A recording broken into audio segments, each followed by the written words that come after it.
concept, I don't want to go into detail of the media effects model, that how far media is effective when it comes to the people perception, manufacturing the consent, or showing the center in a positive way, and periphery, those states which are away from the center, the periphery, the underdeveloped part of the world, they are showing it in a negative way. It is a lengthy debate, and the issue of media effect is started exactly a century ago. And all the scholars of media and communication, they have agreed that yes, the contents of the media is an effect. The only difference is regarding the level of effects. To some, it is a powerful effect; others said it is a minimal or limited effect. So, in order to understand further this concept, I will just cite a single example of the recent past. That if you see the USSR invasion of Afghanistan in 1979. So if you see the USSR attack Afghanistan, the Afghani people, they were defending their own homeland, and the fight, it was supported by the allied forces, by the GCC, including Pakistan and United States of America. So at that time, that issue, that conflict, it was the freedom. They were labeled as the freedom fighters. They were labeled as jihadis. After some time, there was another development, and now instead of United States, Russia, the American forces, they attack Afghanistan, and the same Taliban, they were labeled as terrorists. And so this is what we call it free framing or portrayal. So remember, in the context of portrayal, this is my understanding, and academically speaking, that the history of media effects, it also support the same paradigm, that as Gramsci rightly pointed, that the idea of a ruling class in a society becomes the ruling idea. So now the ruling idea is to portray or to frame the conflict of Palestine against the Palestinian people. This is again my personal view, and to support the Jews. And yesterday I was reading an article. It was somewhat an old article, but it says that yes, that the international contents regarding troops deployment, regarding military, regarding economy, it is being controlled by the Western capitalist class. And so the media, so when the media is powerful and at the hands of Western capitalist class, so what we are getting from the media may not reflect a real view. It is a world which is mediated by the paymaster because of their ownership and commercial interests. So it is a lengthy debate, and Alhamdulillah, today we have two prominent scholars. One is from the academic side, and another is from the field. And I once again thank you, both of you, and the audience, the students who are here to listen this positive, this healthy discussion. So once again, thank you very much, Thank and you. we hope that you will continue same kind of activities in the days to come.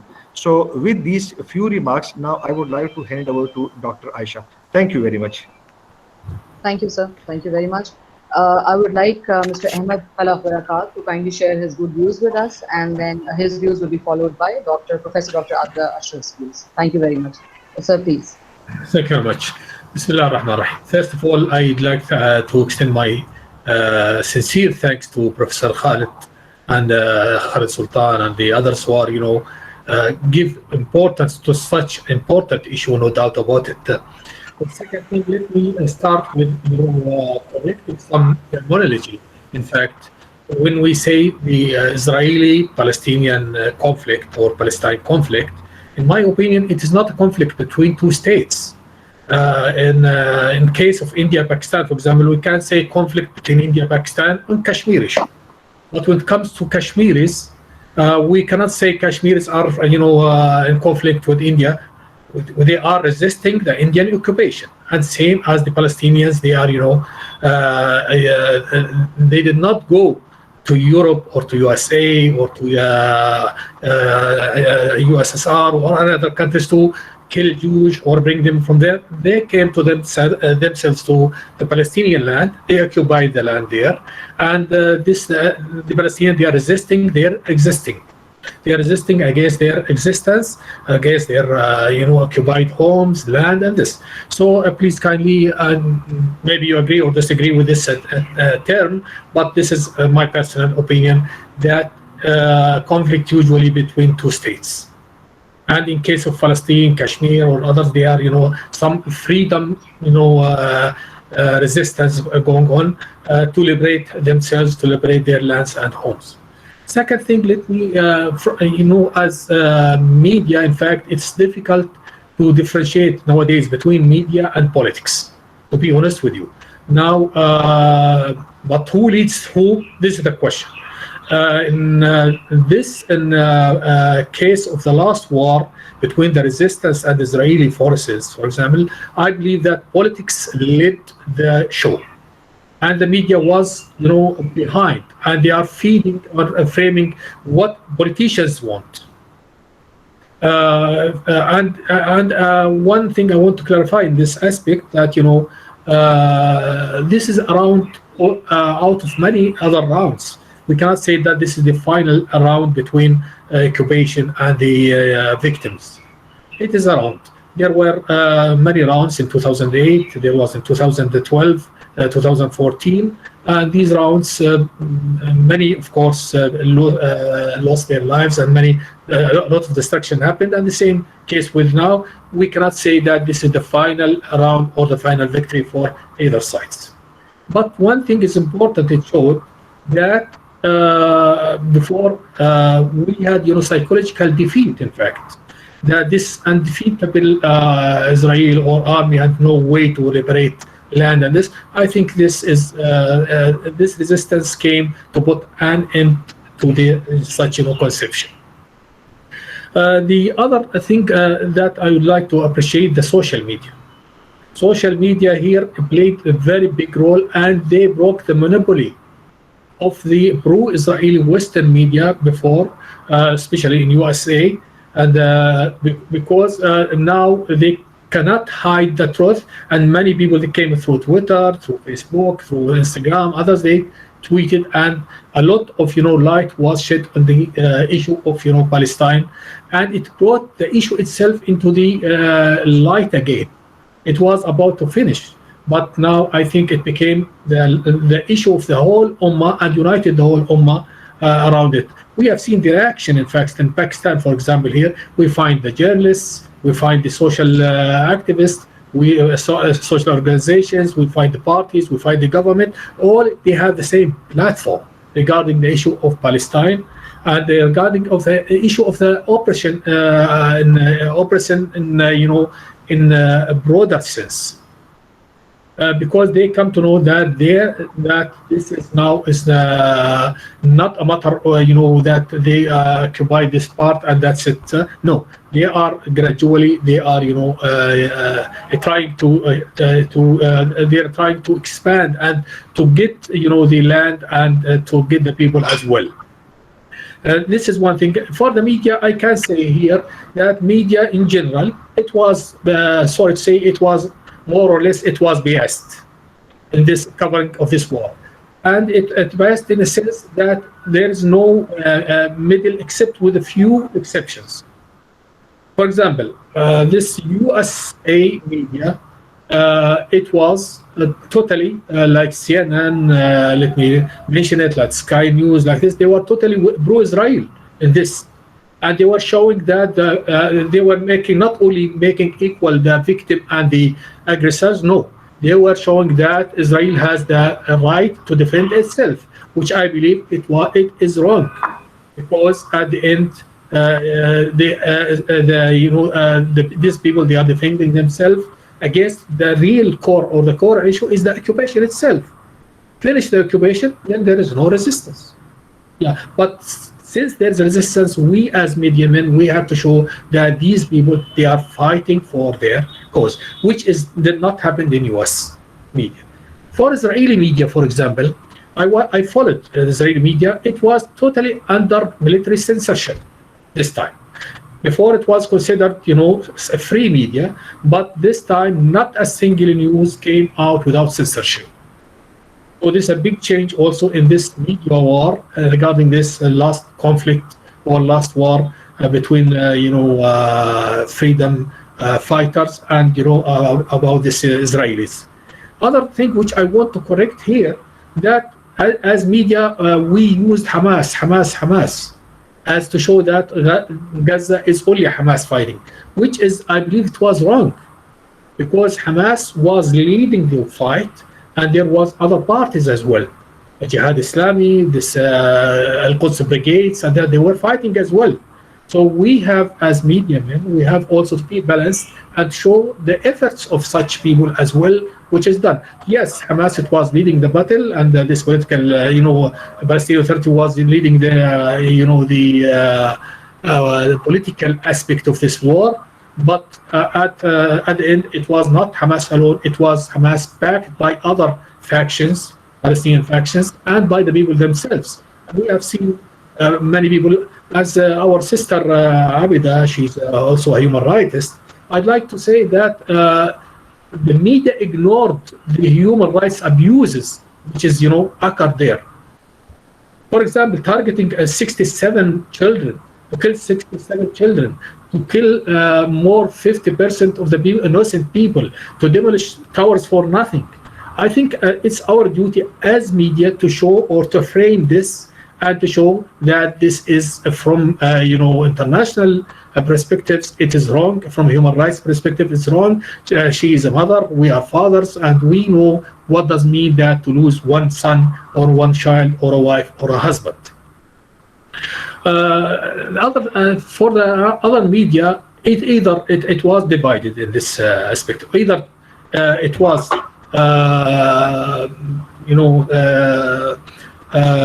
was impartial, or it was doing things according to the government's status. For considerations of internal and external international agreements. For example, those who have agreements with Israel, they kept to some extent mum, but after that they started the media campaign to show why this Hamas or why this resistance started fight at this time. They started campaign later on to show while during first 2 days of the war. For example, I was watching some Arab news, for example, Al Arabiya, this Sky Al Arabiya as well. I was watching, they were not mentioning a single news about this, which is, I believe, this is the leading news in all international media. But that time they were ignoring totally this, because there was some political considerations regarding the agreements between Israel and this so-called some Arab countries. So these countries, they were shy enough even to speak in the media or their media, with, of course, with a few exceptions as well. For other medias, for example, Al Jazeera, as I am, representing Al Jazeera here, but I'm speaking on my own. For Al Jazeera, I believe that we were impartial in this war, in a sense that we were giving space to what's going on for last 11 days live broadcasting, and people, they were watching what is going on and what's happening, and same in both sides, here and there, in the Gaza Strip, and also at the same time on in the other side, in the cities under control of Israel. So I believe that Al Jazeera, that time, it was, to somehow, it was, impartial in its coverage. Of course, what is impartial for this, it is biased for others. Some people, they are now saying that Al Jazeera was biased because this is not serving their cause. Some people, they say that it is, impartial because it's serving their cause. But anyhow, Al Jazeera was representing the emotions and the mood of the people. This what the people wants to know the fact. And the truth, as we say always, it is the first casualty of war, and this what happened in Gaza. For example, when the Israelis attacked this Al Jala tower, which was having or accommodating the offices of Al Jazeera, AP, and some other media houses.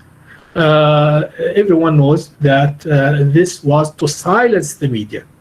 And because the media, we are living in an age that we cannot separate between politics and media or military and media. Media is playing a very important role, and this is what happened in Gaza these days. Many people they may ask why the resistance has selected this time to start the war with a big army, well-equipped army, considered maybe the fourth strongest army in the world. Why they have, selected this time? As a media man, I believe that awareness is very important. Awareness is very important, and part of the awareness which we have to give is to shed the light on this issue, why they started. They know that they are facing a huge army with well equipped and well trained as well, and it defeated 5 states before that. But at the same time, they were looking to the Israel since 1992, since the Oslo Agreement, and before that Madrid Agreement, Camp David, and these things for peace agreements. But none of these peace agreements was respected by Israel. Rather, Israelis, they took it as an excuse to have more land, to have the Al-Aqsa as to declare the Al-Aqsa or Bayt al-Muqaddas as their own capital, to have to demolish Al-Aqsa and to rebuild what they call it the temple there instead of that. So it became now a reality and the truth to the people that agreements with the Jewish is not possible, because they take it as an excuse just to have more and more land, more and more power in Palestine. Otherwise, according to the Oslo Agreement in 1992 or 93, I'm not sure about that, they have to opt for two states solution. Palestinian state as a long side by side Israeli state. But even though, although it has a lot of objection, but even though it was not respected, this two-state theory, and came this war just to put an end, in fact, to the theory of two states theory, and to the deal of the century, and to bury it forever. And also it came to put an end to the agreements which some people, they were thinking that's very important, and they were just enough to make agreements with Israel and to make investment. But this shows that there were a big economic loss, and it showed that those who were purchasing the dome of this Iron Dome, which is can intercept missile, it showed that it is useless for them, and they paid money for nothing for that. And we have seen, as from media point of view, we have seen that these missiles of this, it's not so much developed missiles that can reach the target and hit the Israelis as well. So in my opinion, this media here, it is played a big role and still has to play a big role. And the round is not finished, and media should be prepared now to cover as things are happening, not things as one. And the other thing, always after every war, we find false claims. For example, 2014, which I remember, that Israelis, they were claiming that they have destroyed all the tunnels in Gaza. But now again they claim that they have destroyed 100 kilometers of tunnels in Gaza. From where this 100 kilometers comes? So it proved that this is, at least that, claim was false.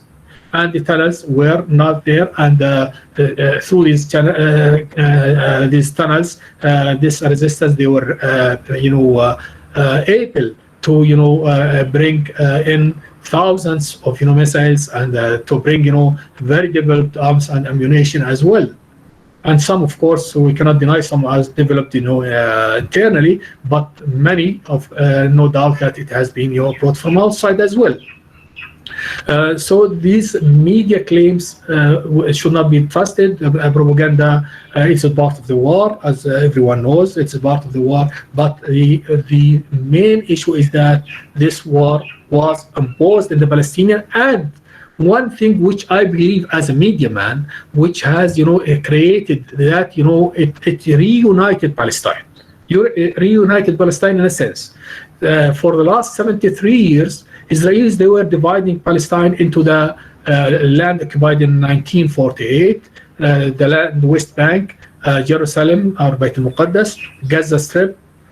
Now it came this, this war to say to the Israelis that we are one unit, that Palestinians are one unit, and we have seen that, the cries of the peoples in Hay Sheikh Jarrah in Jerusalem and Beit Muqaddas, and the attempts of the Israelis to occupy Al-Aqsa or to demolish Al-Aqsa, it heard in Gaza, and this why this resistance, they started the war. So I leave up to here. I think we have talked a lot about this issue of media coverage, and but I believe that awareness is very, very important at this stage about the cause of Palestine, cause of Kashmir, cause of other causes, because the media role is to create awareness and to differentiate between the right and wrong. Thank you very much, and I'm ready for any question after that. Thanks a lot.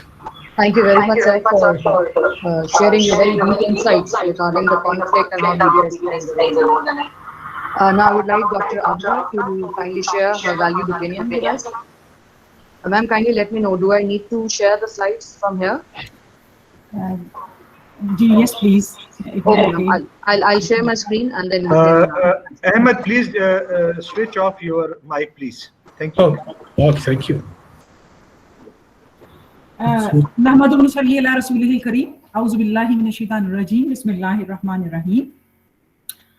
First of all, I would like to congratulate Professor Dr. Khalid Sultan and the entire faculty of Media Mass Communication of Namaz University for holding this webinar on very important topic, that is media framing.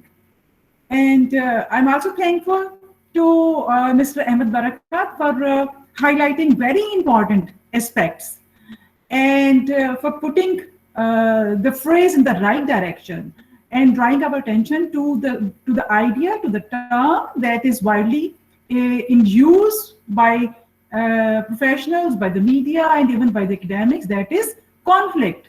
So we really need to understand that it is not a conflict. Conflict is always between two parties at war. For example, conflict can be between two refugee groups, can be between two countries. At the one side, the entire Western world write the word refugees for Palestinians, and they do not give them the recognition of a separate homeland or country. And how come they can phrase, they can attribute, they can associate this term conflict? And it is rightly pointed out by a professor at American University. Her name is Nora Erakat, and she has recently written a book. The book name is Justice for Son and Law and the Question of Palestine. And it is published recently in 2019, and she was also being interviewed by I guess by BBC, yes.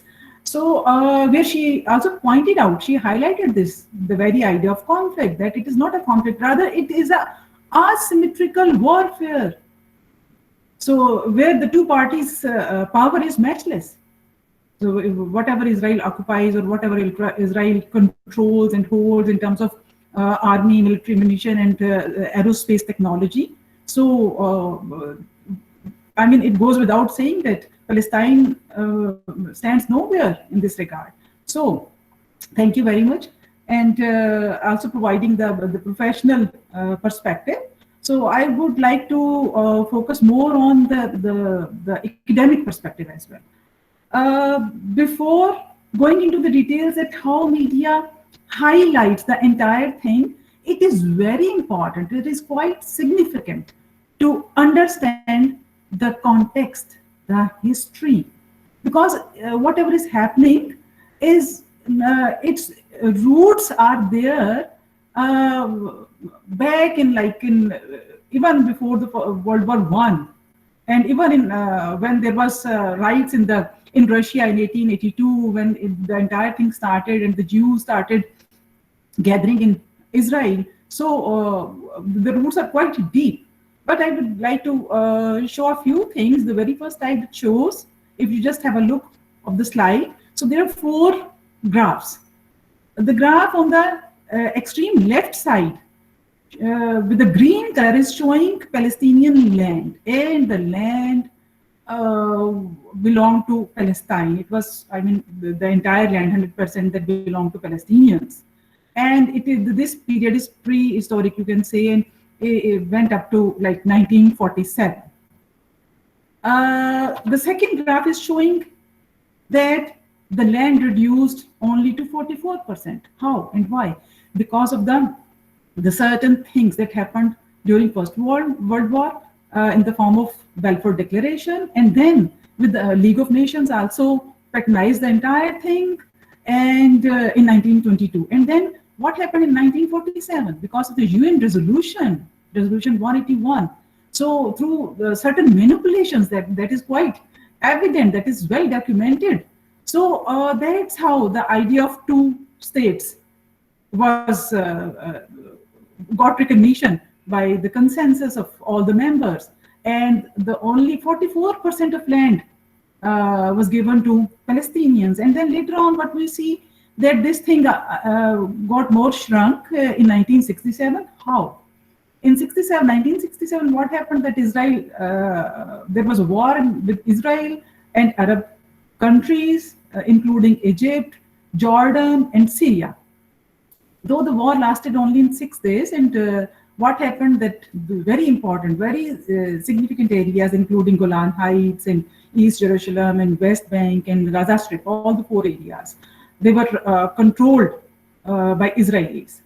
And after that time period, those areas are controlled by Israeli military forces. So then the land shrunk to even 22%, and then because of the Jewish settlements later on, and because of the increased violence and brutalities and whatever happened, so the Palestinians were forced to flee from that place. And then we see that only 15% area belongs to Palestinians. So that's what happened. So it is not what is happening today, rather it is a corollary of events that is seems to be like very deliberate effort by certain groups. So what the world is not knowing today, and quite, you can say, because of the media manipulations, is quite unaware, especially the Western world, that is that Gaza has become the largest open air prison with around 2 million people living behind a blockade. And they're living there since 1967, and they are not allowed to commute. They cannot go without the permission of Israeli forces to other parts of Palestine. Once they go there with the permission, with the permit, if they want to get back, they want to return, they need to seek another permit. So that's how the things are manipulated over there. And the world is not knowing. So all the communications are restricted. And the interesting thing is that according to UN Charter, refugees have the right to come back to their homeland at any point in time. But in case of Palestinians, what we see that those Palestinians who took refuge in Lebanon because of 1967 war or before 1948, or whatever happened when Israel was established, so their children, they are denied an access to Palestine. They cannot visit Palestine. They cannot have citizenship of Palestine. Even they cannot gain legal status by marrying or something like that. And if we compare it, and this is the case with Lebanese Palestinians, and if we compare it with whom? With US Jewish Americans. I mean, the Jews who are born in America, they have all these rights. They have all these rights. And the world is silent because the media is not highlighting. So when we think that, we review that, where do Palestinians control? They have got hold of very little area where they can exercise their autonomous government. And that little area is only to perform the functions of municipality, like they had their hospitals, they had the schools, universities, and media outlets and certain business. But everything is under the control. How? Because of certain laws. This is quite systematic thing. Though the Western world, they cherish the ideal of freedom of expression. But when it comes to Israel and Palestine, so in Palestine, what is happening? We see that there are certain laws. For example, there is a law of cyber crimes. And because of that cyber crimes law that was promulgated in 2017, and before that promulgation, what happened?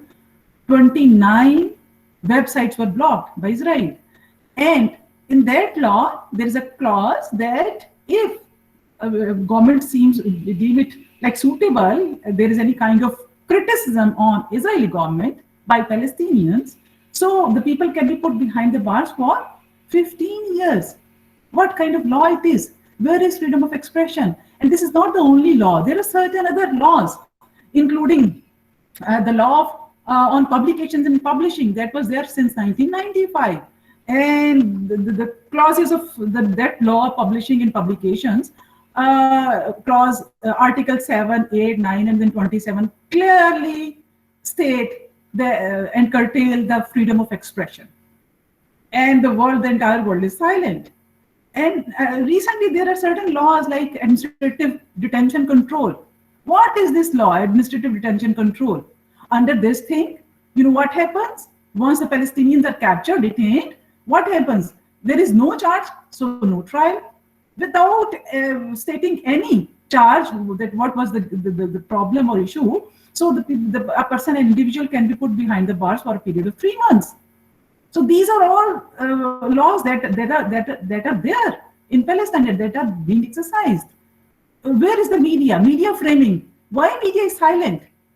Why there is so much other stuff highlighted when it comes to like when we say about certain media religious content that should not be promoted, and West, the behavior of the West is that they uphold this thing. They cherish the ideal of freedom of expression, but in the name of that thing, they tend to do everything. But when it comes to like Palestinian case, so the things are quite obvious, but because media is not reporting, so people are not knowing.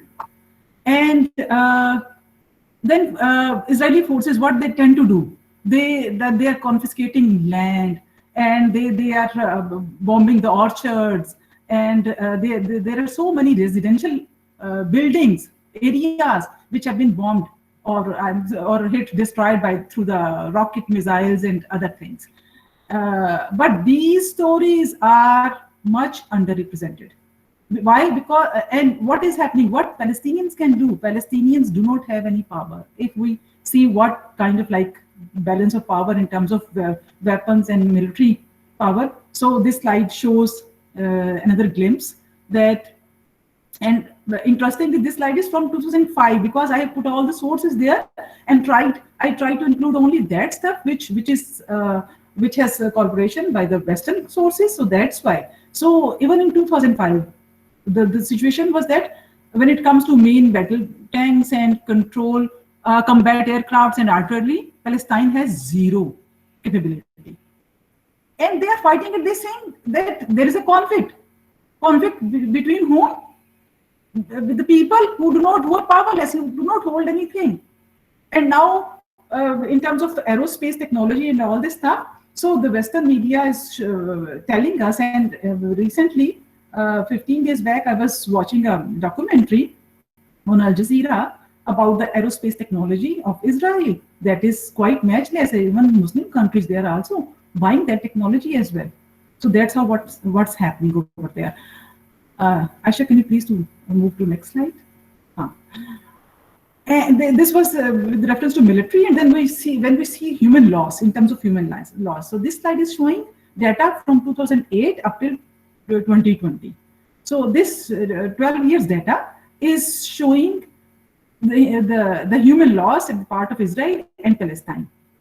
The data is remarkable. I mean, when it comes to Palestine, but when we compare it with the media coverage, whether there is media coverage with portion to the actual deaths.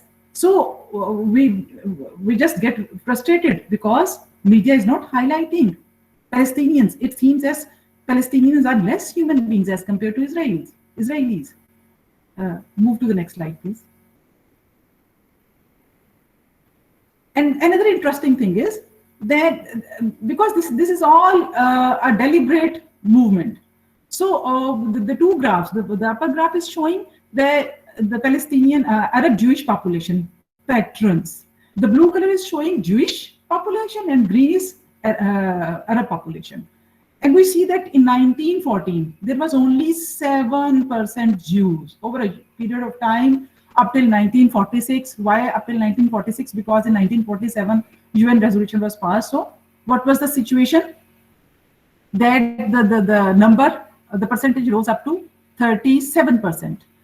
And we see that it did not happen automatically. Rather, there is Balfour Declaration, there is that League of Nations official recognition to that thing, to the Jewish state and all the stuff.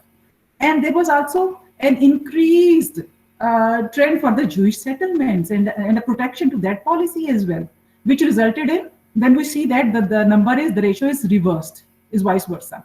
The blue bar is up high. What happened in 1949? Arabs and Palestinians, they are insignificant. The number is insignificant. And we see that number is increasing day by day, and now it is more than 70%.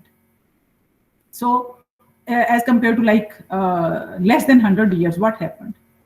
From 7%, now they are almost 78, 79%. So that's how it didn't happen automatically. Rather, there is a deliberate, you can say the conscious effort of Jewish settlements. There are certain funds. There is a policy to promote all these things, and also the culture of violence towards Palestinians, so that they should be forced to leave their land. So that's how the entire thing happened.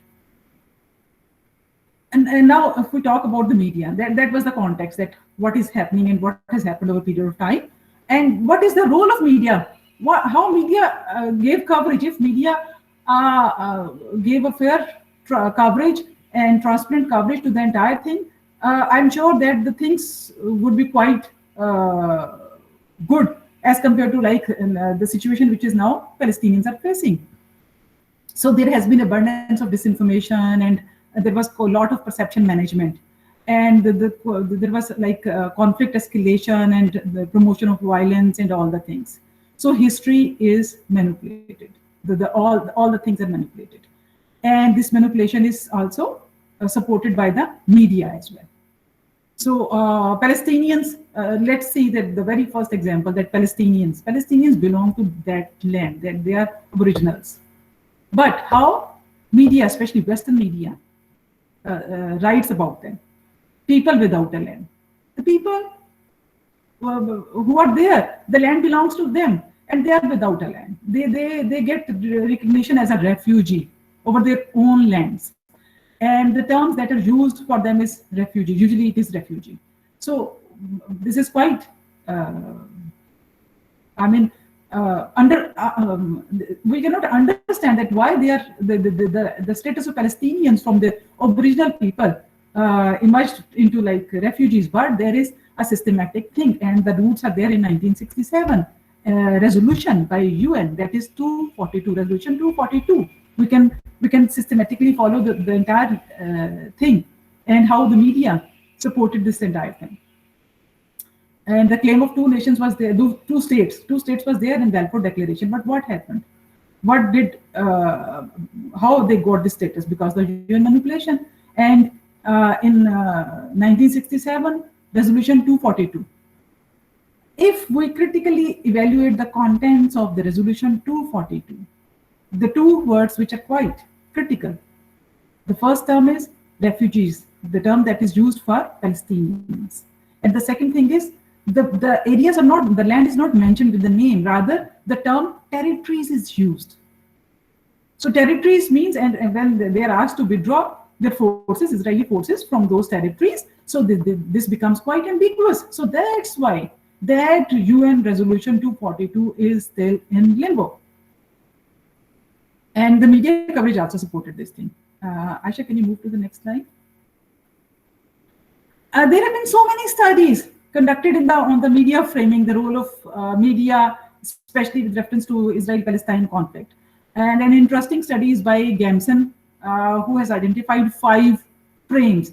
And he has evaluated 9 different critical points of time in history when there was a framing of Palestinian issue or crisis in a particular way. So what he says that he comes up with 5 frames. The first frame is strategic interest. In strategic interest frame means that world is like a chess, and the 2 parties, Palestine and Israel, they are quite important. They have the strategic importance, and let's see that how the players are playing that game. And who are the players? The main powers, not the Palestinians. So this is the one frame. The other frame is feuding neighbors, the 2 neighbors which are quarreling with each other all the time, and who are among the victims, the innocent people, the bystanders, and the people who are innocent civilians. So this is the other frame. This frame is also used, and this is mostly dominantly used frame. Feuding neighbors frame is mostly used by the Western media.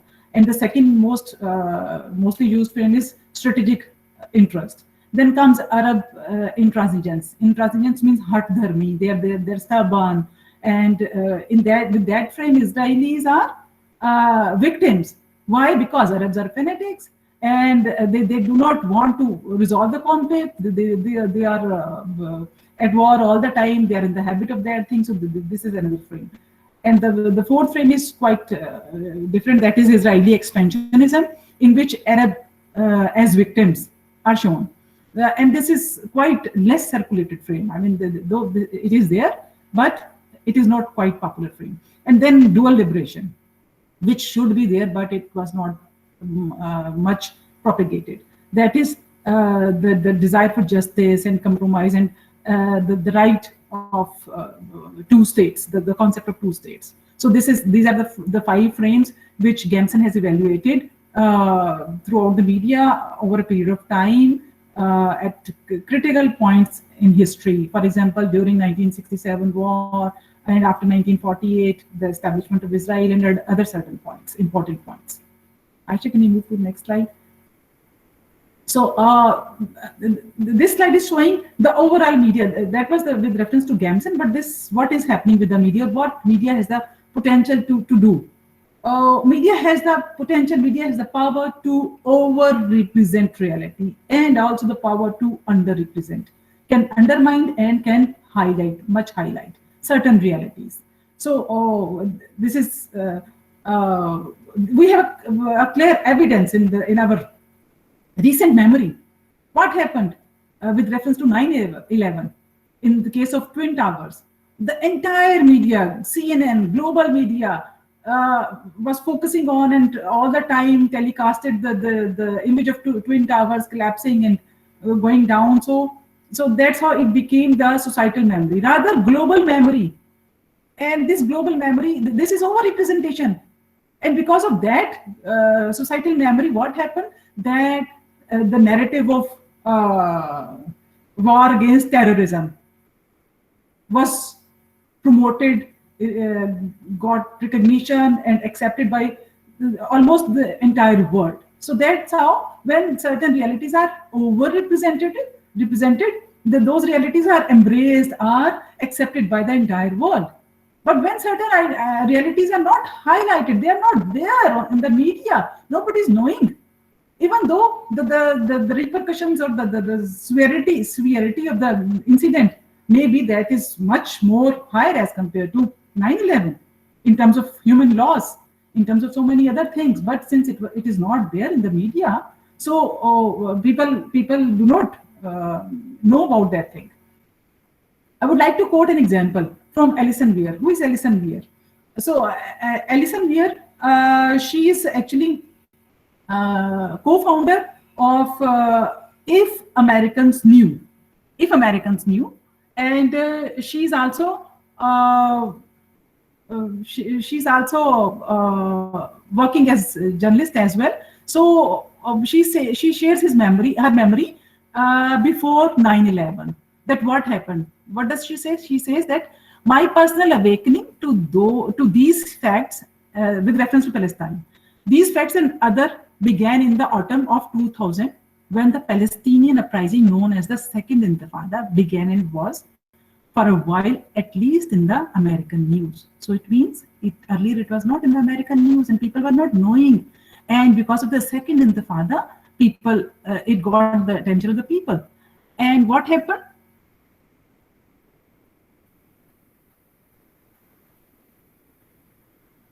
Aisha?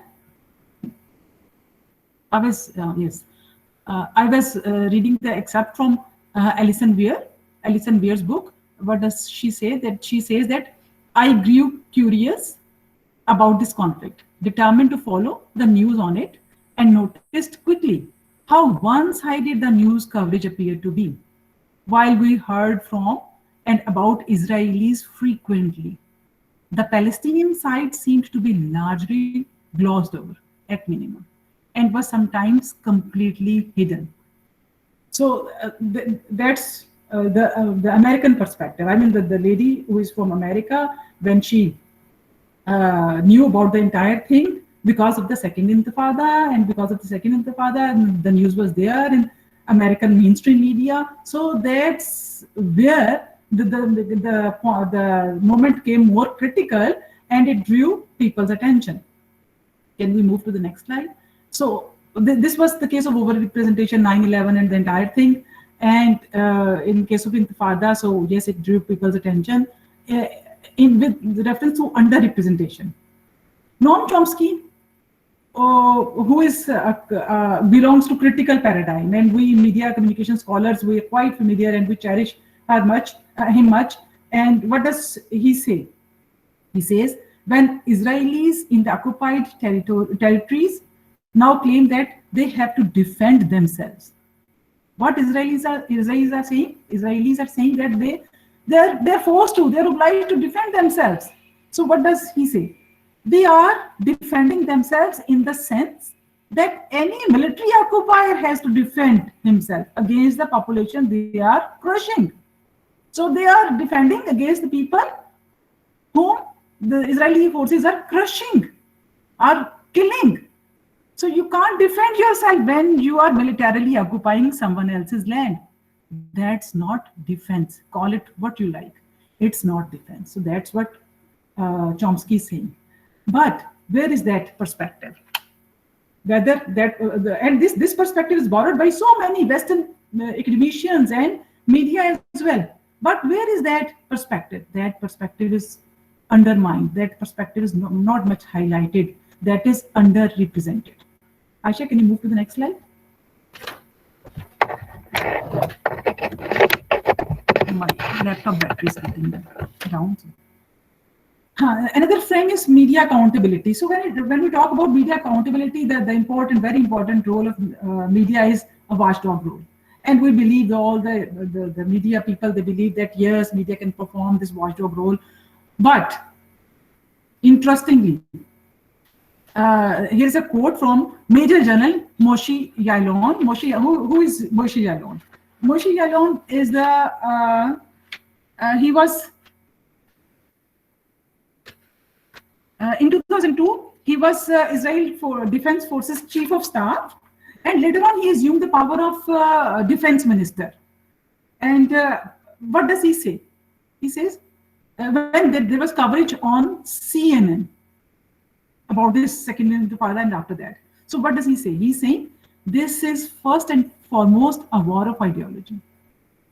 And as such, the media factor, the psychological impact of our actions is critical. If we understand that a photograph of a tank, and the photograph of that tank was there on the CNN. If a tank speaks against us on CNN, we can take this into account in our decision as to whether or not to send in the tank. So the policy is not changing, rather he's talking about if the Israeli people, army, they were knowing it that media is going to give coverage about that thing, so they would have withdrawn that tank, and before withdrawing that tank they have already sent another tank as a replacement. So they are not going to change their policy, rather they are they want. Am I audible?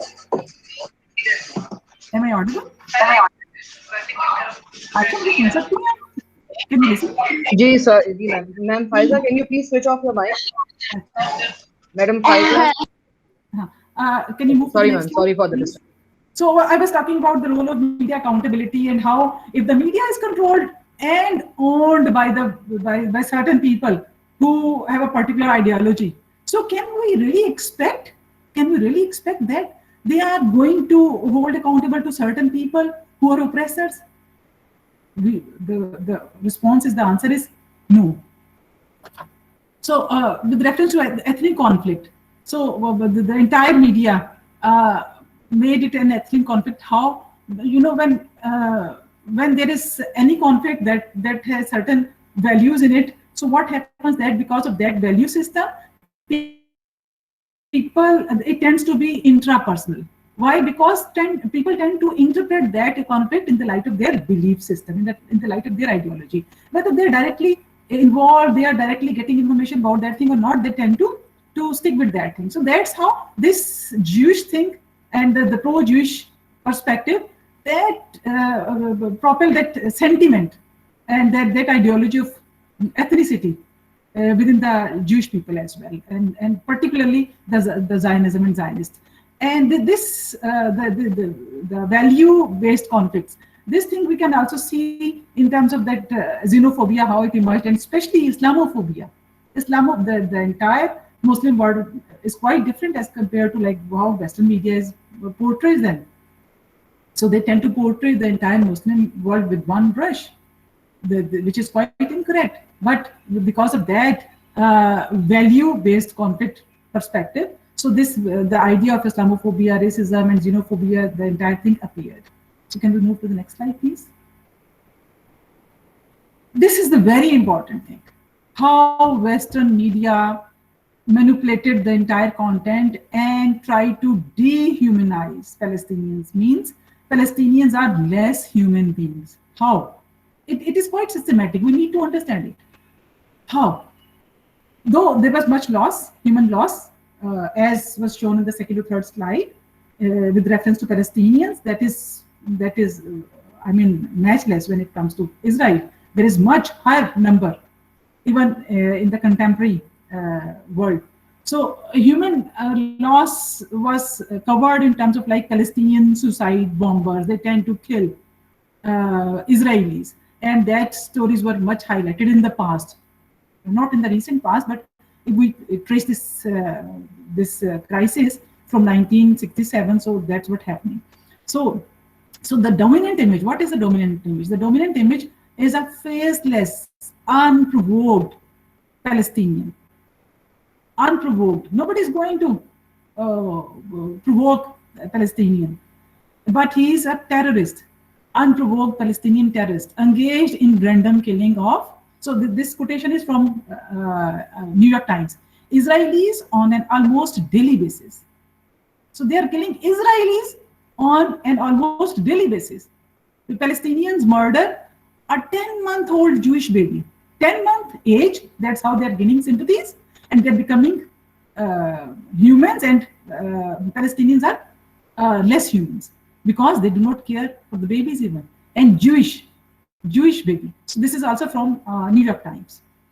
And pack bombs with nails and bullets that tear through a crowd of innocent teenagers. So these words are used to show the brutality of Palestinians and leave Israeli families in mourning. And what is the result? The result is the entire Israeli nation. They are in agony, they are in grief, and they are mourning because of the human loss. And funerals fill the land of Israel. Israeli nation suffers unjustly. So that's how media portrays. Because of that thing. So what happens? Media tries to justify if Israelis become more aggressive and they tend to be extremist. So their behavior, their actions are understandable. Their actions are justified. because of that, those miseries. And less attention is paid to Palestinian lives and all the stuff. So daily Palestinian humiliation go unmentioned. They have to face so many things on Israeli checkpost and the entire stuff. Violence escalation and violence de-escalation. So escalation of violence means when Palestinians are physically confronting. How they are confronting? With stones or protesting Israeli aggression. So this means if there are certain images, it means there is escalation of violence. And no escalation of violence means how this is justified that Israelis nitrates on Palestinian homes, on Israeli settlers attack Palestinian farmers. With reference to BBC framing of Palestinian protests, so I would like to quote, Palestinian protesters hurled stones at the police. This is the language used by BBC. They are actually throwing stones. Israeli officers responded. So the Israeli officers, they are not taking any action, rather they are, whatever they are doing, they are justified because they are giving a response to the actions of Palestinians with stun grenades, rubber bullets, and water cannons. So that's how media gives coverage, because of certain lexical choices, because of certain grammar, and because of selection of words. So that's how the entire reality is manipulated. We also, this is from 11th May, Financial Times. And the headline was, Hamas rocket attacks provoke Israeli retaliation in Gaza. So it is Hamas attacks which provoked retaliation in Gaza. So that's how they try to justify. And the subheading is Israeli government's attempt to calm tensions. So the Israeli government, they want to have peace. So that's why they're trying to calm tensions in Jerusalem by reining in settlers' march, fails to halt violence. Can we move to the next slide? Victimization of Israel. So this is again different media coverage from how the Israel is shown as like they are miserable, they are victims, and they're facing all the violence from and the bad side of Palestinians. Next slide, please. Israeli aggression frame means that whatever they are doing, Israel is doing in retaliation and in response. What is in response to? Because Palestinians attack, they are terrorists and they're brutal people, and so that's why the Israelis are obliged to, they're forced to retaliate. They are obliged to give response to that because they cannot sit silent. And media framing on cyber world is quite interesting. Majority of us don't know. Google's region setting for search activity may be intentionally beneficial to an individual without the knowledge of them or how these Google settings work. But there is possibility of manipulation, and that possibility is endless. How things are manipulated because of the Google region settings. And I would like to show an interesting aspect. Can we move to the next slide?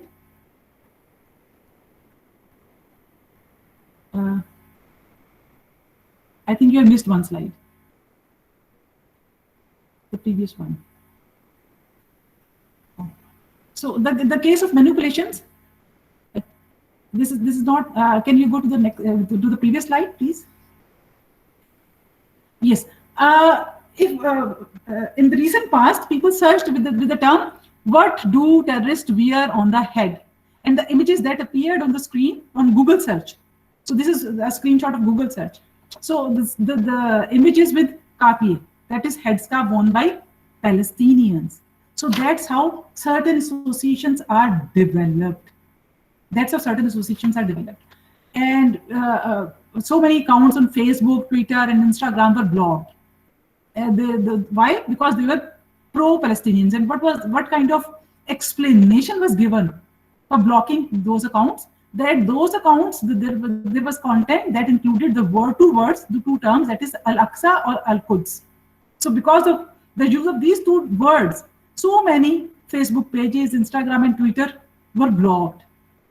Though later on, they apologized and with reference to, like, they said that the controlling authority said that it was the technical error. Yes. And this is the Bloomberg footage on the left side and NDTV footage on the right side. And with reference to Bloomberg footage, the headline was Palestinian rocket barrage from Gaza draws Israeli strikes. So actually, this is who is the culprit?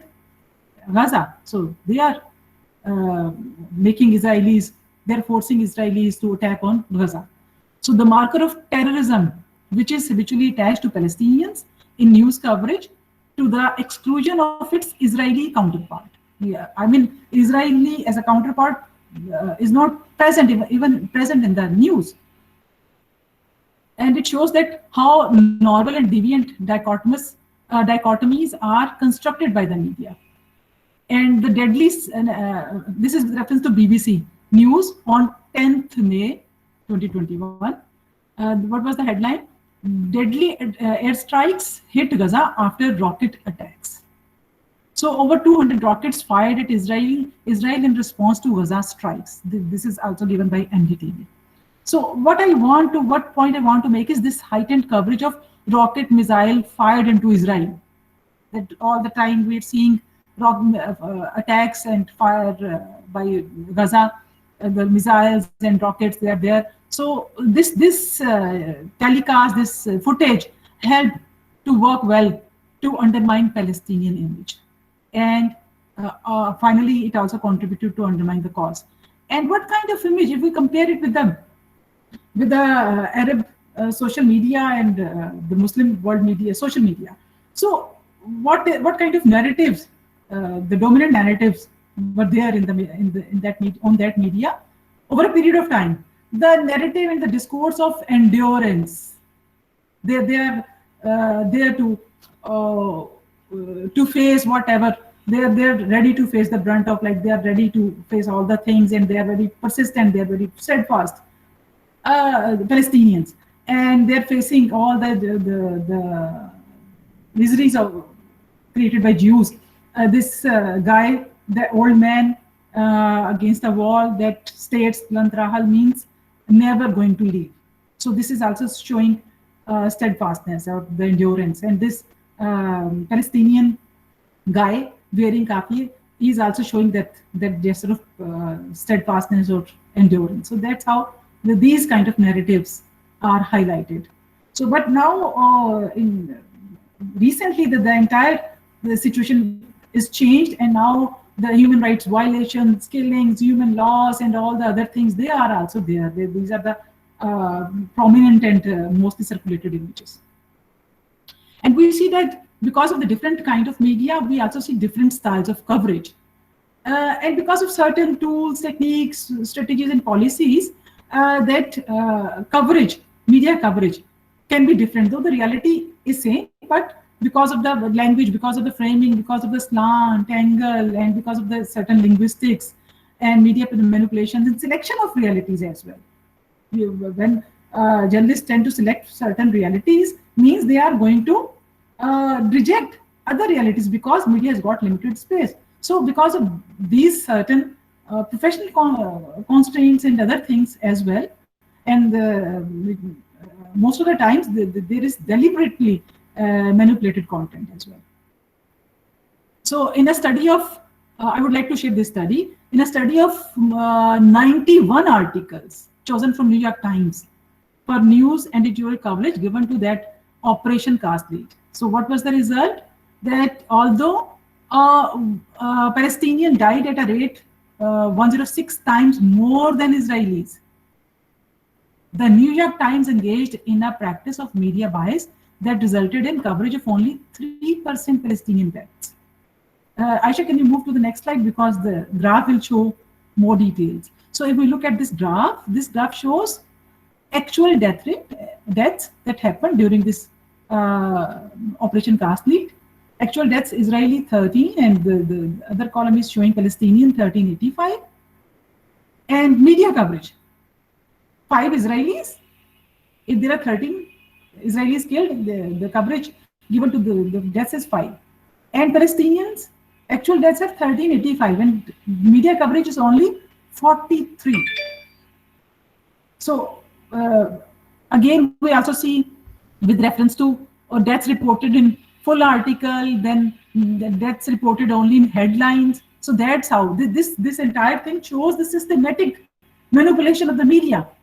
Can you move to the next slide? That shows injuries. This is with reference to deaths, and now this slide is showing the coverage given to people who were wounded.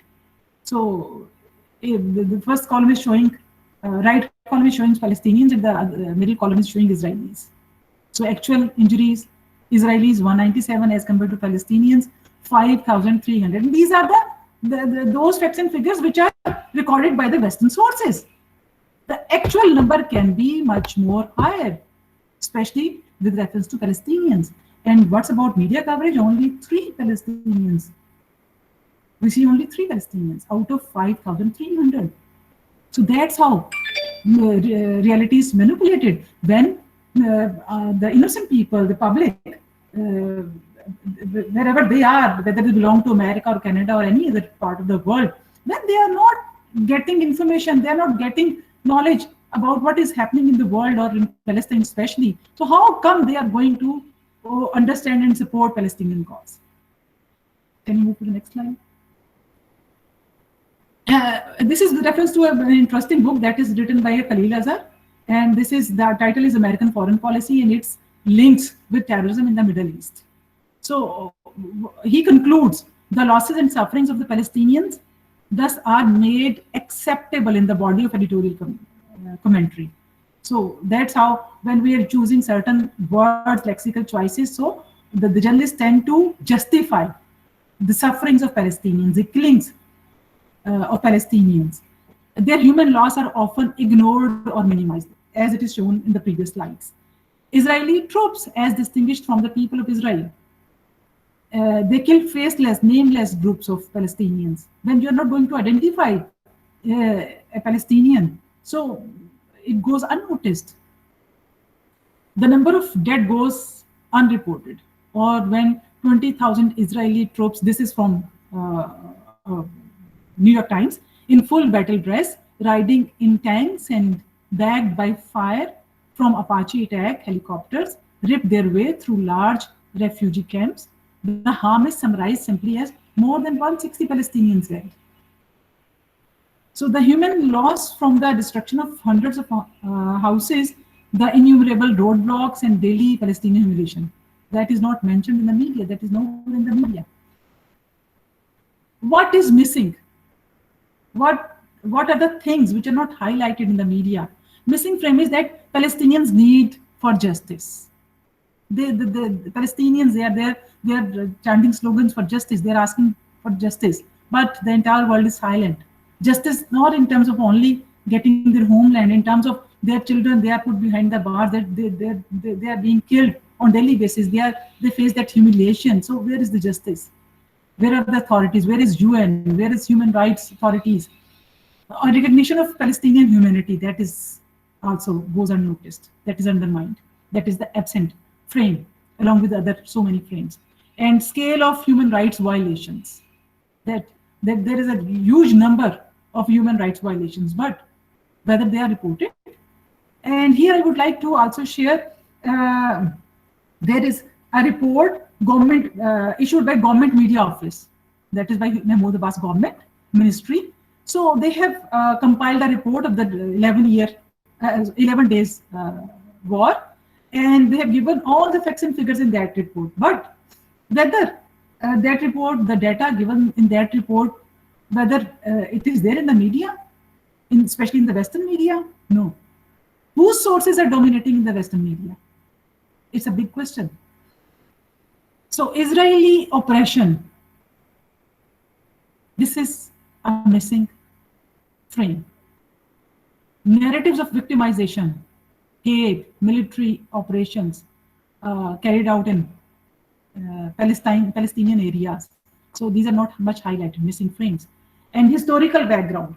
Well, with reference to peace journalism, what is said that if a journalist wants to play the role of a peacemaker and wants to promote peace journalism, so the ideal way is that needs to put the events into a context. We need to contextualize so that people can understand, instead of like entering into the game of win and winning the game, the war, there should be like the side of inciting empathies. People should be more in a position to understand the miseries of other people. So where the perspective of Israel as a colonial occupier. So it was established by the British through Balfour Declaration. So that context is missing. Palestinians as indigenous people, they are the original Aboriginal people. So that frame is also underrepresented. This is the missing frame. And asymmetrical warfare, that was rightly pointed out by respected Ahmed Barakat. So this is a symmetrical warfare where Israel is enjoying all the powers and Palestinians are helpless. And how the missing frame is how Israeli policy is changing demographics because of the Jewish settlements, because of certain policies, because of that apartheid policy, genocides, and all the things. With reference to this is also with reference to Human Rights Watch. The report was issued on 27th May recently, so we should read that report. What is missing is active voice. Active voice in a way that when there is a culprit, there is an oppressor, and we tend to say that this number of Palestinians have been killed. So there is someone who is killed. The subject is not there. And what journalists tend to do, they apply passive voice. So the absence of active voice is concealing the perpetrator, the oppressor. So this is the missing thing. And then the lexical choices for Israel, they are responding, they are retaliating, and they are just extremists. As compared to Palestinians, they are attacking, they are provoking, and they are terrorists. And what is the missing frame? Agonism, as compared to antagonism. Agonism is the people should be able to empathize. They should be able to put themselves in the position of the victims, of the sufferers who are facing all these things. So the media does not highlight this frame. All the more reasons, especially Jews, should be in a better position to understand Palestinians' miseries. Why? Because of the Holocaust. Why? Because whatever happened during the Second World War by Nazis and all the stuff. So they should be in a better position to understand and to sympathize with Palestinians. But because of that missing frame, agonism, so they are oppressors, and media is not highlighting this thing. Can we move to the next slide? Now this media coverage framing is changing a bit. There are certain reasons, because of the citizen journalism, because of the social media role, and because of certain things are being highlighted by so many people, like in case of Miss Ellison. She highlighted that how her entire perspective was changed, and she tweeted this thing.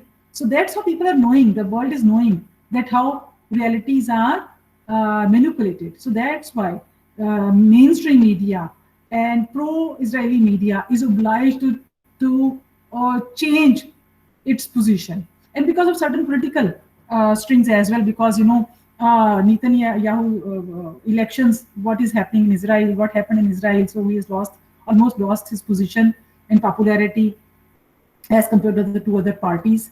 And the two other parties, they are not in good terms with Democrats. So these things are also influencing on media policy and media perspectives as well. Recently, the last slide was showing that New York Times, that there's a drastic change in the New York Times policy. That image of children, of 67 children, what does that shows? That the headline, this is from 28th May 2021, I mean 3 days earlier. So this was there on New York Times. And the caption is, this was on the front page. The caption is, they are just children. They wanted to be, some of them wanted to be doctors, leaders, and artists. So read their stories at page, and the page reference is given. So that's how the frame of agony is also, agonism is also there. It's penetrating slowly. Can we move to the next slide? Yes. with reference to New York Times and Washington Post and Wall Street Journal. Yes, that's what I wanted to share, that what's happening with reference to like over a period of time, though this pro-Palestinian thing is not much highlighted, that is played down, but that is there in the media.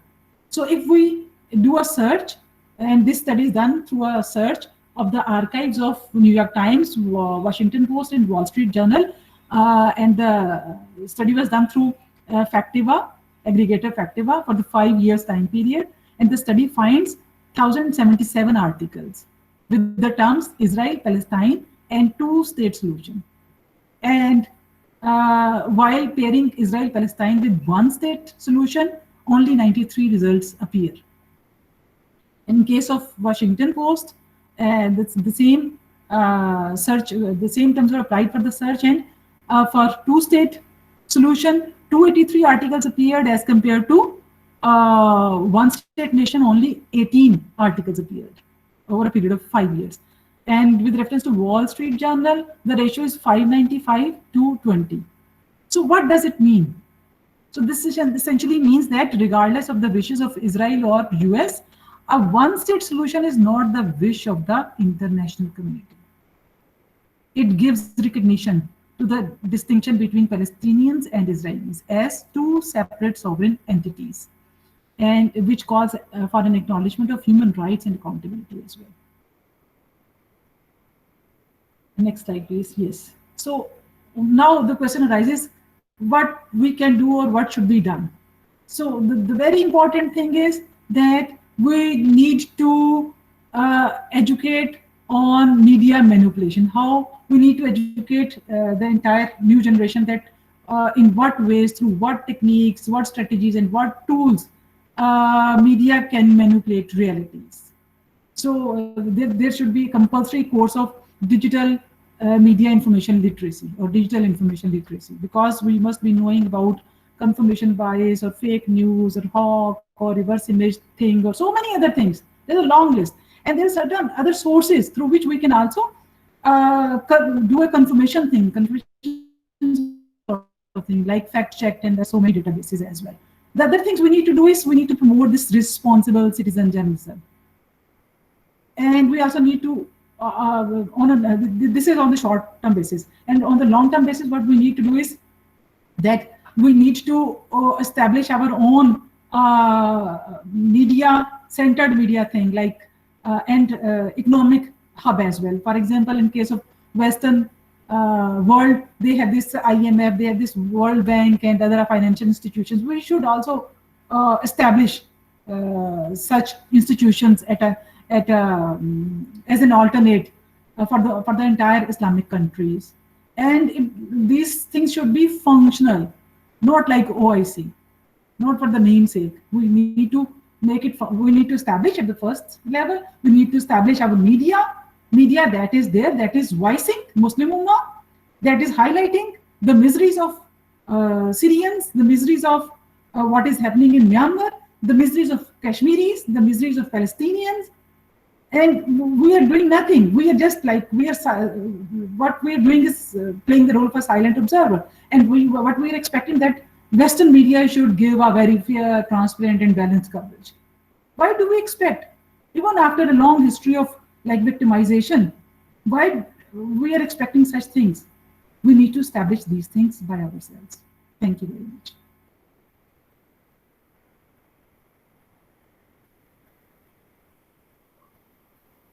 Thank you very much, Dr. Abida, for telling us in detail that how the underrepresentation and the overrepresentation of reality can actually affect the overall construction of a conflict.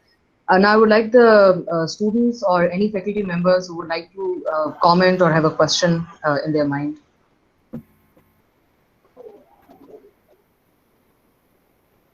Sir Kamran, would you like to add something?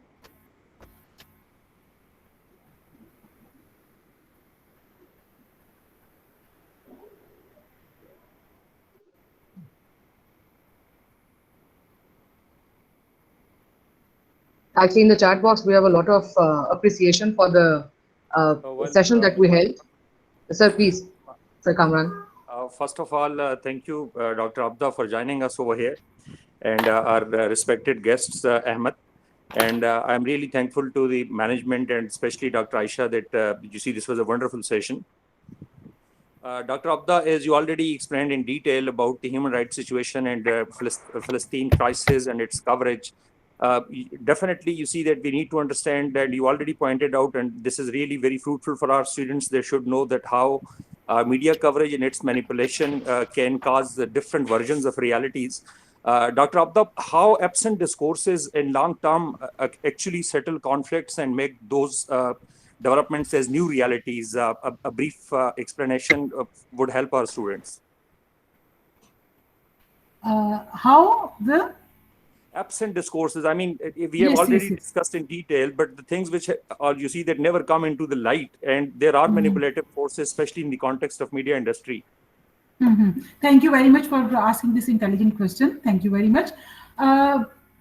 Yes, as I have pointed out that certain discourses are absent, and we're just waiting and looking towards the West, that they are going to give coverage, a balanced coverage, fair coverage to the victimization of Muslims throughout the world, and even to other victims as well. What we need to do is, because of the social media, because of the digital platforms, we need to play an active role to promote, to highlight, first of all, to create these discourses or narratives. Number two, to promote these discourses, highlight certain HR violations.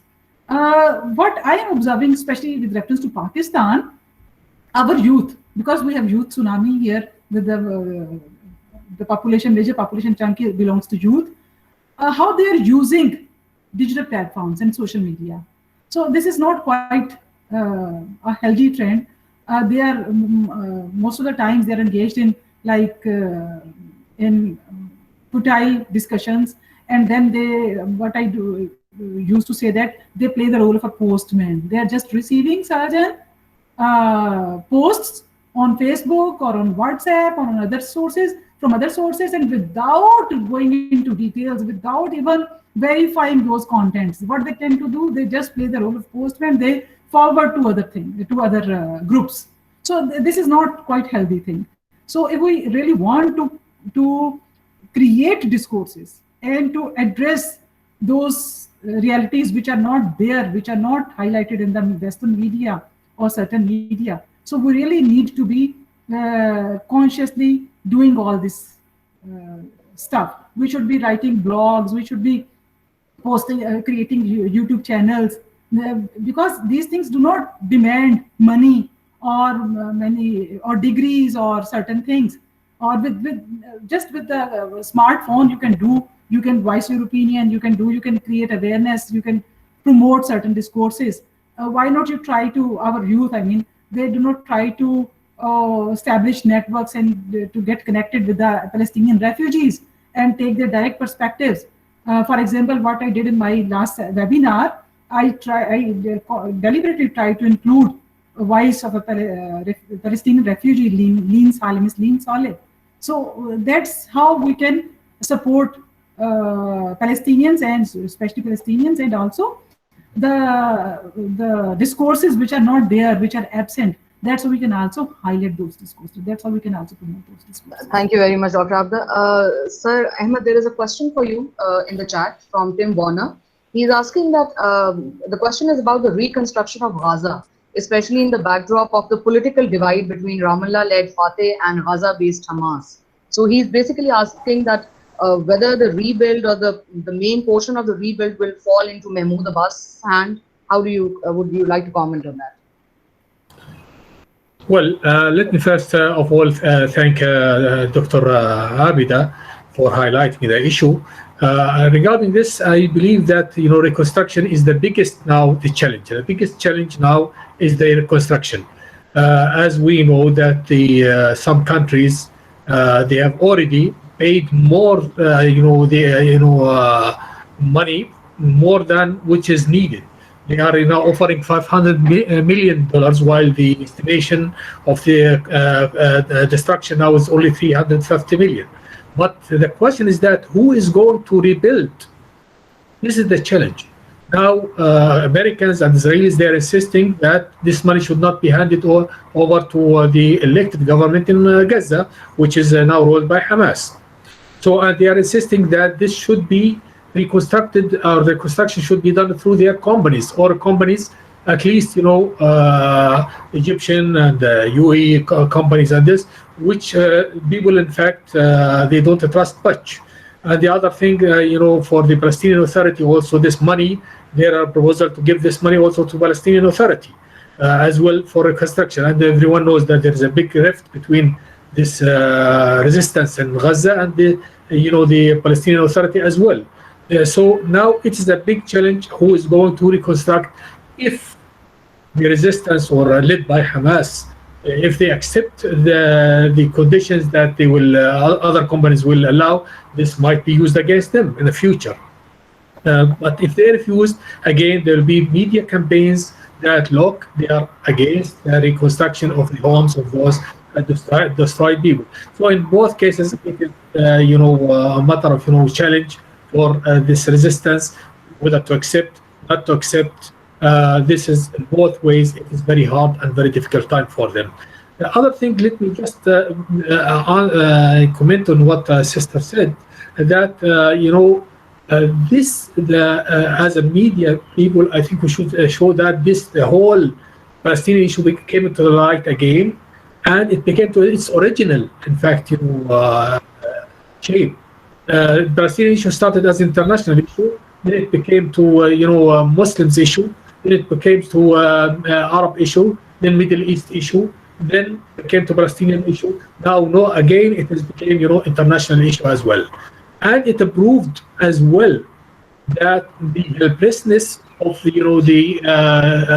international organizations like UN and like this OIC and others, it showed that they are helpless. They can issue declarations and resolutions, but they cannot implement these, and Israel is not going to abide by any of these.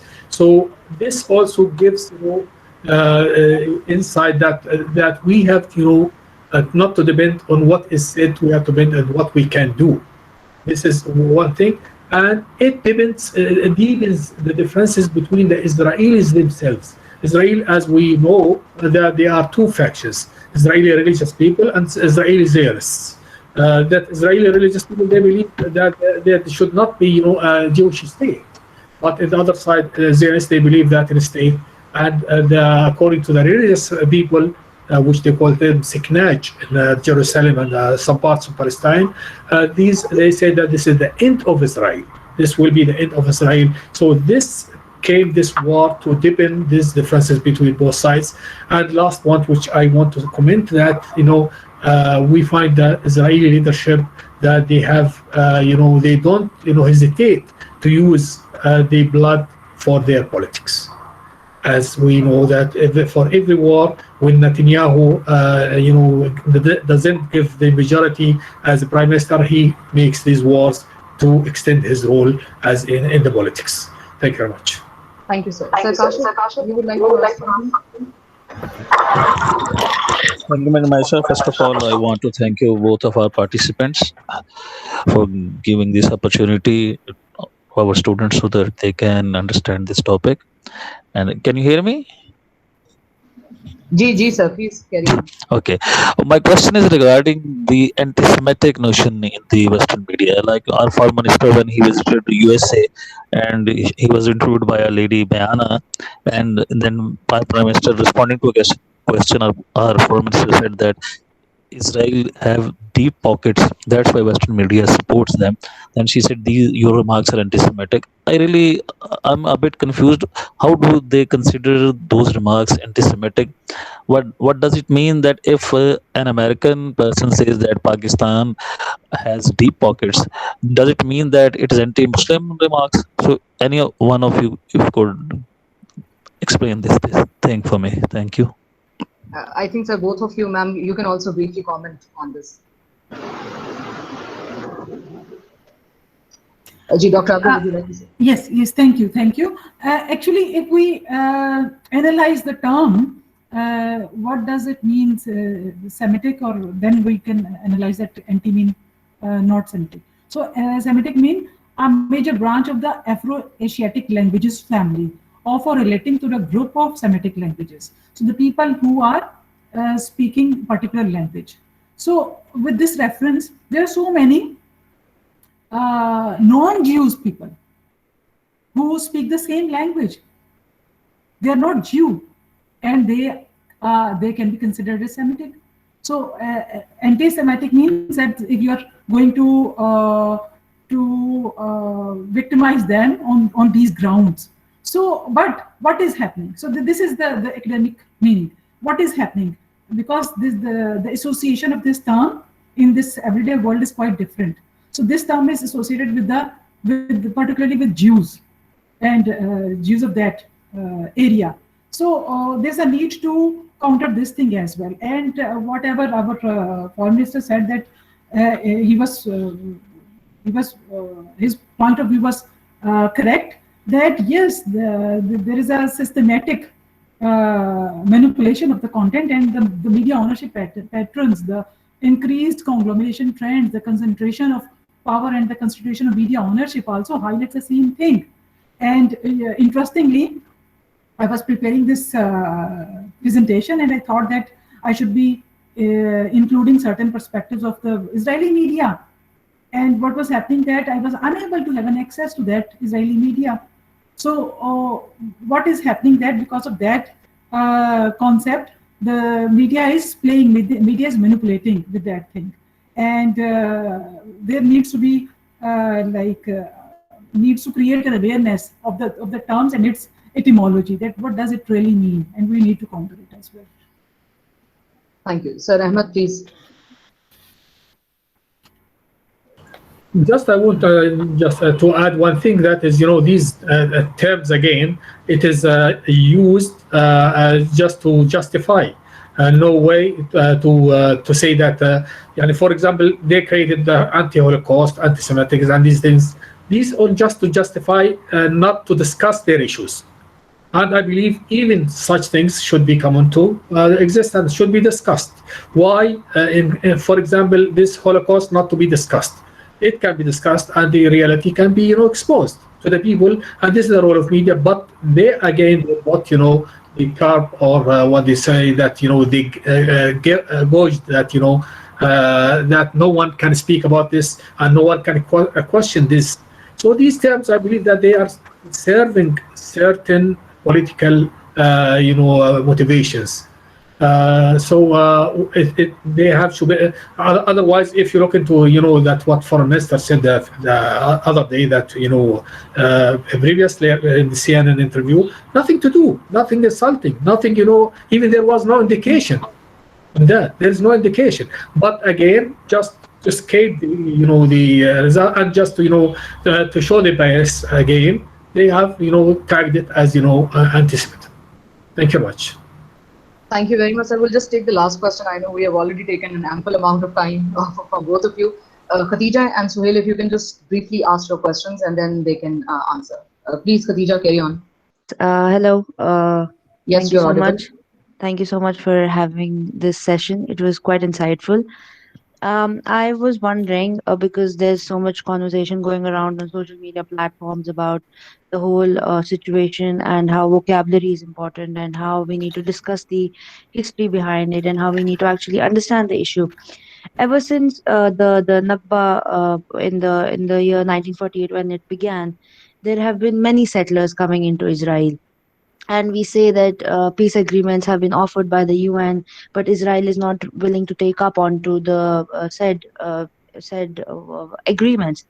Uh, why isn't the UN doing anything about it, or why aren't the international organizations doing anything about it, irrespective of the fact when it's another country such as Iraq, when two agreements were um, not upheld by them? In that situation, there was no there was a huge uproar by international organizations. Why is that not the case with Israel? Why are organizations being so lenient? Is it because of economic pressure? Could you please expand on that? All right, I'll just take the question from Suhail as well. Yes, Suhail, if you can just briefly ask what you wanted to ask. Thank you so much, ma'am. My question is from ma'am Abida.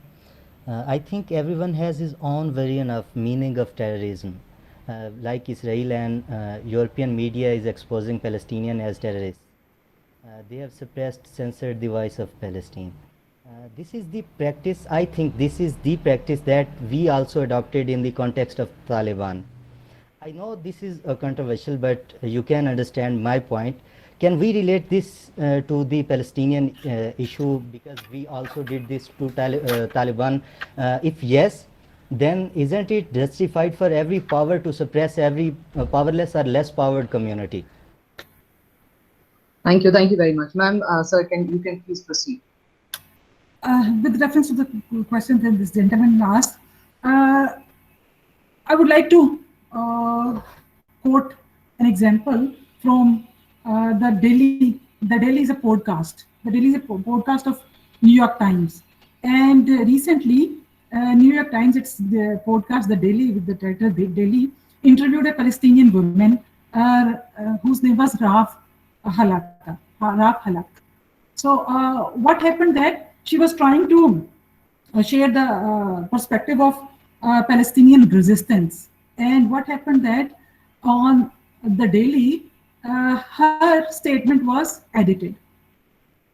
And when she noticed that thing, she tweeted that what was her original statement and how it is edited. So because of that tweeting thing, the entire community and her network was knowing about that reality.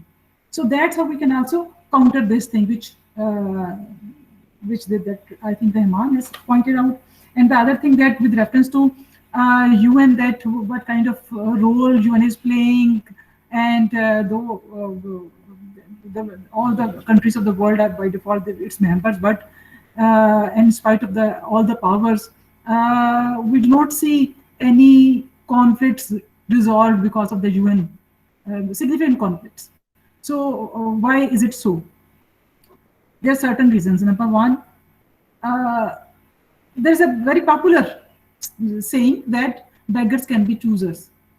So it denotes the fact that when the countries are weak, when the countries are economically not at par with the countries with whom they are having conflicts, so they are not in a position to have a just and fair judgment. So and the other thing is because of the world order, because of the power that is enjoyed by countries who can do veto and who can manipulate, who can control in all the scenario. The other thing is with reference to linguistics as well, especially with reference to Palestine issue. What happened in 1967 resolution, UN resolution 242? So UN resolution 242 was there to resolve that the consequences, the repercussions, what happened due to like 6 days war and the control occupation of Israel on Golan Heights and Gaza Strip and East Jerusalem and West Bank, all the 4 areas. And this resolution was passed unanimously by Israel. Israel also accepted this resolution. And so was the case with the Egypt. Only it was Syria who later on rejected and did not accept that thing, because there was certain phrasing, and the phrasing was Palestinians were not recognized as Palestinians, rather they were referred to as refugees, and the territories were not clearly mentioned which territories are there, from where Israel is going to withdraw its forces. And then the other things were there that because of that language thing, because of the manipulation, because of that intent, and because of that systematic manipulation that was there, and the Muslim countries, they could not realize that deep politics in that resolution, and that was embedded there in the form of language as well. So it is not the case with only 242 resolution. This is also the case with Kashmir plebiscite, the right to plebiscite, and so is the case with so many other resolutions, that when it comes to resolution, So the countries who are in power, who are politically very powerful and who tend to dictate, who control semiotics and the language and the lexical choices, they tend to manipulate the document, they tend to manipulate the agreement in a way that can be favorable to them in the future. So that's how they can manipulate the entire realities. So we also need to be aware of this thing as well. Thank you very much, ma'am. Thank you, ma'am. Thank you. Sir Ahmed, would you like to add something, or shall I just? Yeah, just I want to add one thing for what Sister she said about UN, particularly, and this international organizations as well. That there was conspiracy theory before. Some people they say that these victorious countries, which were victory in the Second World War, they have created such international organization to reward themselves, and they appointed themselves as the veto, having the veto right and the permanent membership and these things. And I believe that what is going on the ground now, it's a proof that what was conspiracy theory, it became to somehow it's a reality now, because as she mentioned, that for example Palestinian issue, Kashmir issue, show me any issue which is done by this what's so-called international organization, what right they give to the people oppressed. And they are regarding this this terrorism. Can anyone tell me so far, is there any definition of terrorism? What is terrorism? We are talking about terrorism, media is talking about terrorism, everyone is talking, but so far not a single definition, authorized definition. Is it the terrorism killing innocents? If it is so, means Israel is a terrorist state. If it's so, Americans, they are terrorists when they killed children in Iraq and Afghanistan and other where. Means the Taliban is terrorists also when they killed some innocent people in Pakistan and other where. So let's see what is terrorism, and if it is terrorism only limited to Islam and what the Muslims are doing or Arabs are doing or the so this is, we need to have clear definition what is terrorism and to be implemented for all. And we make it a criteria that this is terrorism or terrorist act because of this 1, 2, 3, 4, not because of done by Mr. X or Mr. Z. Thank you very much. Thank you very much, sir. Thank you very much, Dr. Abida, for taking ample time out of your busy schedules and for making this session very useful and insightful. Dr. Khalid, I think we lost the connectivity, but he was asking me to thank you on his behalf, and inshallah we'll see each other again in another series of webinar. Thank you very much. The audience as well. Thank you. Thank you, ma'am. Thank you, sir. Thank you, Dr. Aisha. Thank you for giving this opportunity and inviting us. Thank you very much. Thank you, ma'am. Thank you for being here. Thank you, Sir Ahmed Barakat, for sharing your perspective. Thank you for giving us, providing us insights from the practical field as well. Thank you. Thank you. Thank you, ma'am. Thank you.